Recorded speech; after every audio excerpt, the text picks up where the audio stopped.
नमस्कार, स्वागत है आप सभी को। आज की विषय है विष्णु भगवान कहते हैं जो स्त्री इस दिन बाल धोती है उसके पति हो जाते हैं करोड़पति। राधे राधे, हर हर महादेव, जय श्री कृष्णा। दोस्तों, आप सब जानते हैं कि शादी के बाद एक महिला से ही एक पति का जीवन सुख में और दुख में बनता है। अगर महिला चाहे तो पति को करोड़पति बना सकती है और महिला चाहे तो पति को करोड़पति भी बना सकती है। यह महिला के ऊपर ही डिपेंड करता है, क्योंकि कहा जाता है कि हर सफल पुरुष के पीछे एक औरत का हाथ होता है। दोस्तों, इसी से हम एक रिलेटेड एक बात लेकर आए हैं कि कौन सा वो खास दिन होता है जिसमें अगर महिलाएं बाल धो जाए तो उसका पूरा घर धनवान हो सकता है। साथ ही हम यह भी जानेंगे कि दोस्तों, अगर किसी खास त्यौहार पर, किसी खास मौके पर, किसी मांगलिक कार्य पर या फिर किसी व्रत पर महिलाएं बाल धोए तो वह आखिर में क्या उपाय कर सकती है। दोस्तों, ऐसा माना जाता है कि एक परिवार और पुरुष की सफलता है उसके घर की लक्ष्मी पर निर्भर करती है। अगर वह घर में लक्ष्मी है तो यह समझो कि वहाँ पुरुष और महिला की बहुत ही ज़्यादा देखभाल होती है। दोस्तों, घर की लक्ष्मी के स्वभाव और व्यवहार के ही कारण उसका घर सुंदर और वैभवशाली बनता है। दोस्तों, एक स्त्री होती है जो अपने घर को स्वयं और बनाती है, इसमें कोई भी शक नहीं है कि हमारे देवी देवता भी अपनी अर्धांगिनी को ही अपनी शक्ति मानते हैं और अपनी अर्धांगिनी के बिना आधे हैं, उनकी शक्ति पूर्ण नहीं है। दोस्तों, जैसे कि भगवान श्री हरि विष्णु के लिए माता लक्ष्मी सबसे ज़्यादा महत्वपूर्ण है, उनके बिना श्री हरि विष्णु अधूरे। वैसे ही मेरे परम पिता भगवान शिव भी माता पार्वती के बिना अधूरे हैं, उनकी शक्ति संपूर्ण नहीं है। माता के बिना हमारे महादेव भी अधूरे हैं। दोस्तों, इसी तरह समाज में स्त्री को अन्नपूर्णा, लक्ष्मी, सरस्वती, वैभव लाने वाली परिवार की एक लक्ष्मी माना जाता है और घर की लक्ष्मी धर्म अनुसार आचरण करे तो घर को मंदिर भी बना देती है, और अगर घर की लक्ष्मी धर्म के अनुसार आचरण करे तो अपने मंदिर जैसे घर को नरक बनाने में बिल्कुल भी देरी नहीं करती। इसी तरह सुहागिन महिलाओं के लिए कई सारे ऐसे नियम और धर्म होते हैं जिनका पालन करना उनके लिए बहुत ज़्यादा ज़रूरी होता है। अगर स्त्री कुछ नियमों का पालन ना करे तो हो सकता है कि उनका भुगतान उसके पति को या उसके संतान को झेलना पड़े। दोस्तों, इसी बात को ध्यान में रखते हुए आज हम आपको बताएंगे कि सुहागिन महिलाओं को आखिर में कब बाल को धोना चाहिए और कब उनको बालों को नहीं धोना चाहिए।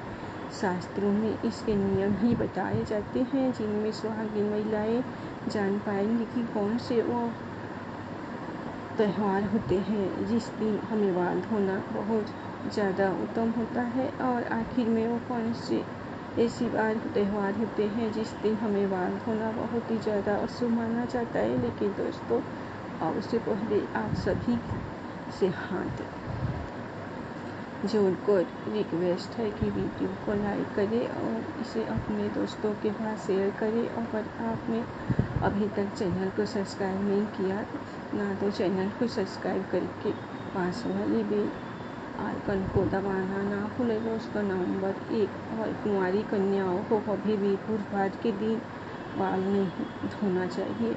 बहुत सारी कुंवारी कन्या ऐसी होती है जो बुधवार के दिन बालों को धोती है, और खासकर कन्याओं को जिनकी छोटी उनसे भाई है तो ऐसे कन्याओं को कभी भी बुधवार के दिन बालों को ना धोए। ऐसे शास्त्रों में कहा जाता है कि जो भी कन्या अगर बुधवार के दिन बालों को धोए तो उसके छोटे भाई को बहुत ज़्यादा कष्ट खाना पड़ सकता है। दोस्तों, उनके छोटे भाई का स्वास्थ्य है या उनके जीवन पर कोई ना कोई ऐसी समस्या आ जाएगी जो सदैव उसके ऊपर बनी रहेगी। इसीलिए कहा जाता है कि कुंवारी कन्याओं को बुधवार के दिन भूलकर भी बालों को नहीं धोना चाहिए। दोस्तों, दूसरी बात है, आज का समय बहुत ज़्यादा बदल रहा है जिससे लोग आखिर में बहुत जल्दी प्रभावित होकर किसी भी शुभ या तिथि या मुहूर्त में बालों को धोने और काटने में बिल्कुल भी नहीं हिचक पाते हैं।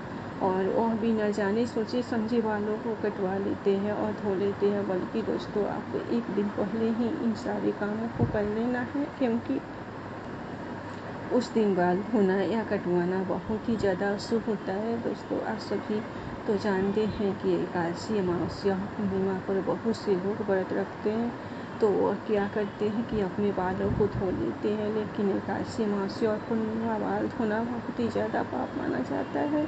इससे आपके मस्तक पर चंद्रमा का प्रभाव बहुत जल्दी पड़ने लग जाता है। दोस्तों यह बात सदैव याद रखना कि अगर आप किसी बाल को व्रत रखते हैं तो आपको उस दिन भूलकर भी अपने बालों को नहीं धोना है। अगर आप चाहें तो उसे एक दिन पहले अपने बालों को धो सकते हैं। दोस्तों बहुत सारे लोग ऐसे होते हैं जो व्रत रखने के दिन ही अपने बालों को धो लेते हैं। जैसे अगर आपने सोमवार का व्रत रखा है तो आप उसे एक दिन पहले बाल धोकर शुद्ध हो जाए। जिस दिन व्रत रखते हैं उस दिन बाल धोना बहुत ज़्यादा अशुभ माना जाता है।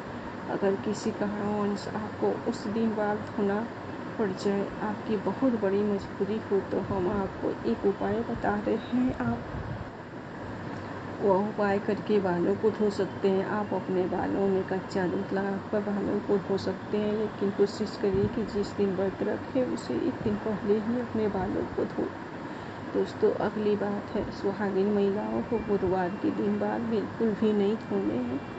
इस दिन न सिर्फ महिलाओं को बाल धोने हैं, बल्कि पुरुष को तो अपने बाल बिल्कुल भी नहीं कटवाने हैं और ना ही धोने हैं। वैसे तो पुरुष कोई भी दिन ऐसा नहीं छोड़ा जिस दिन बाल न धोए, लेकिन पुरुष भी कोशिश करे कि गुरुवार के दिन अपने बालों को न धोए। शास्त्रों अनुसार भी आपने सुना होगा कि गुरुवार के दिन घर में पहुंचा झाड़ू भी नहीं लगाया जाता और ना ही कपड़े धो जाते हैं, क्योंकि बृहस्पति देवता के गुरु माने जाते। इसलिए ऐसी मान्यता होती है कि गुरुवार के दिन बाल धोने और कटवाने से हमारे घर में जितनी भी समस्याएं हैं ना वो धीरे धीरे उत्पन्न होने लग जाती है। हमारी जो घर की दिशा है वह भी बदल जाती है। यह सभी बृहस्पति गुरु के कारण ही होता चला जाता है। इसलिए गुरुवार के दिन भूलकर भी बाल ना धोए। दोस्तों अगली बात है, अगर आप किसी पुत्र की माता है या आपके पास कोई पुत्र है या आपके मन में पुत्र की कामना है, तो महिलाओं को शुक्रवार के दिन बालों को धोना बहुत ज़्यादा नुकसानदायक हो सकता है। इससे आपकी संतान को परेशानियाँ हो सकती है, आपकी संतान दुखी हो सकती है। इसलिए शुक्रवार के दिन माताएं बाल ना धोए। दोस्तों अगली बात है कि शनिवार के दिन शनि महाराज का विशेष महत्व होता है। इस दिन शनि देव की पूजा की जाती है। इस दिन ना तो सर को तेल लगाना चाहिए और ना ही अपने बालों को धोना चाहिए, क्योंकि दोस्तों इससे हमारी ज़िंदगी में शनि देव की दृष्टि पड़ सकती है। क्योंकि आप सब जानते हैं अगर किसी की ज़िंदगी में शनि देव की दृष्टि पड़ जाए तो उसका जीवन बर्बाद हो जाता है। और अगर किसी कारणवश आपको शनि के दिन बाल धोने पड़ जाए, आपकी कोई ज़्यादा बड़ी मजबूरी है जिसके कारण आपके बाल धोने हैं, तो आप थोड़ी सी हल्दी और बेसन को मिलाकर अपने बाल पर लगा ले। उसके बाद आप बाल धो सकते हैं। तो इससे शनिवार के दिन बाल धोने का प्रभाव कम हो जाता है। लेकिन आपको ध्यान रखना है कि बहुत ज़्यादा को आवश्यकता होने पर, बहुत ज़्यादा मजबूरी होने पर भी आप शनि के दिन बाल बिल्कुल ना धोएं। दोस्तों अगली बात है, स्त्री हो या पुरुष, शुक्रवार का दिन बाल काटने के लिए अत्यंत शुभ माना जाता है। दोस्तों अगर आपको किसी के दिन बाल काटने हैं तो आप शुक्रवार के दिन बाल काट सकते हैं और बालों को धो भी सकते हैं। दोस्तों इस दिन बालों को धोना बहुत ही शुभ माना जाता है, क्योंकि शुक्र का दिन स्वयं साक्षात माता लक्ष्मी का दिन होता है।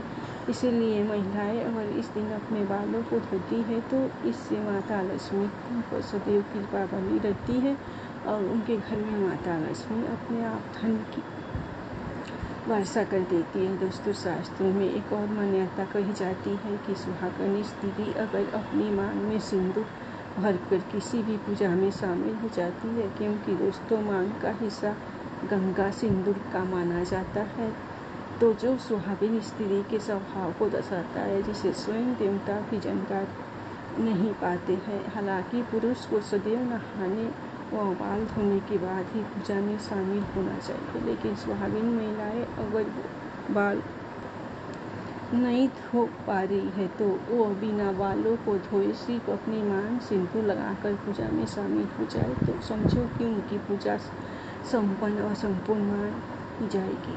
उनको किसी भी तरह का कोई भी पाप नहीं लगेगा। लेकिन दोस्तों, बात जब सिंदूर की आती है ना, तो सिंदूर से जुड़ी एक आपको हम खास बात बताएंगे जो मामूली हुए लेकिन बहुत ही खास है, वरना इसके गलत तरीके से किया गया उपयोग आपके पति की मृत्यु का बहुत बड़ा कारण भी बन जाएगा। दोस्तों, अगर आपको देखना है कि आपका पति अगर आपसे प्रेम करता है या नहीं, तो ऐसे में आपको अपने पति के हाथों से अपनी मांग में सिंदूर लगवाना है और देखना है कि अगर आपकी नाक पर थोड़ा सा सिंदूर गिर जाए तो वह आपसे बहुत ज़्यादा प्रेम करता है। अगर आपके लिए मान सम्मान है, उसके दिल में सुनने में आपको फिल्मी लग रहा होगा, लेकिन यह बिल्कुल भी फिल्मी नहीं है,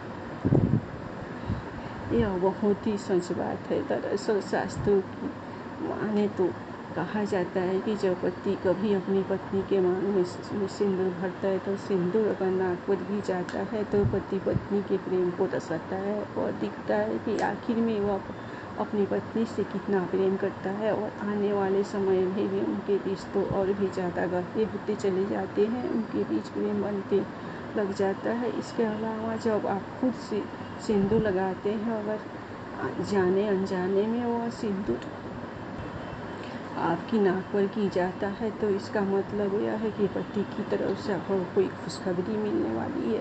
दोस्तों, हिंदू धर्म में सिंदूर का बहुत बड़ा महत्व माना जाता है, लेकिन सिंदूर से जुड़ी यह जानकारी अगर आपको नहीं होगी तो आप गलती कर लेंगे तो आप बहुत भारी संकट में भी पड़ जाएंगे।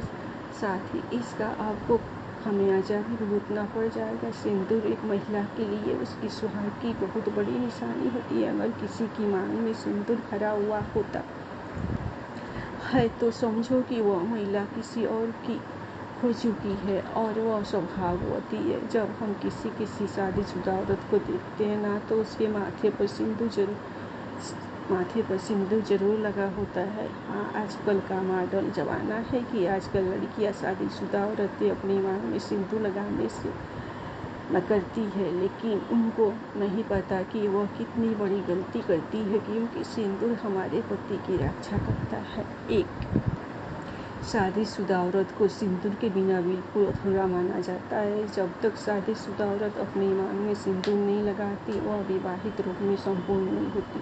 दोस्तों, हिंदू पौराणिक कथाओं के अनुसार सिंदूर का एक बहुत बड़ा आध्यात्मिक महत्व भी है। आपको बता दें, कई दफ़ा सिंदूर को माथे पर लगाने के चक्कर में कई बार महिलाएं जल्दबाजी या अनजाने में बहुत सारी गलतियाँ कर देती है, जो हम आपको आगे इसी वीडियो में बताएंगे। दोस्तों, पहली गलती है कि मान्यताओं के अनुसार जो स्त्री बीच मांग में सिंदूर लगाने की बजाय किनारे की मांग पर सिंदूर लगाती है ना, तो उसका पति भी उसे धीरे धीरे किनारा करने लग सकता है, क्योंकि वह अपनी मांग में सिंदूर लगाकर ही स्वयं कर रही है कि मुझे मेरा पति अलग हो जाए, तो वह उससे अलग होने लग जाता है। और किनारे की मांग पर सिंदूर लगाने से पति पत्नी में आपसी रिश्ते में धीरे धीरे मतभेद होना शुरू हो जाता है। उनको एक दूसरे की बातें अच्छी नहीं लगती और उन दोनों में हर समय झगड़ा होते रहता है। दोस्तों, अगली बात है, आपको बता दें, आप जानते होंगे कि जो स्त्री अपनी मांग के बीचों बीच में लंबा सिंदूर लगाती है ना, तो उसके पति की आयु भी बहुत लंबी होती चली जाती है। माता पार्वती का आशीर्वाद ऐसे जोड़ों पर सदा बना रहता है। दोस्तों, इसलिए हर महिला को अपने पति के लिए अपनी मांग में सिंदूर अवश्य लगाना चाहिए।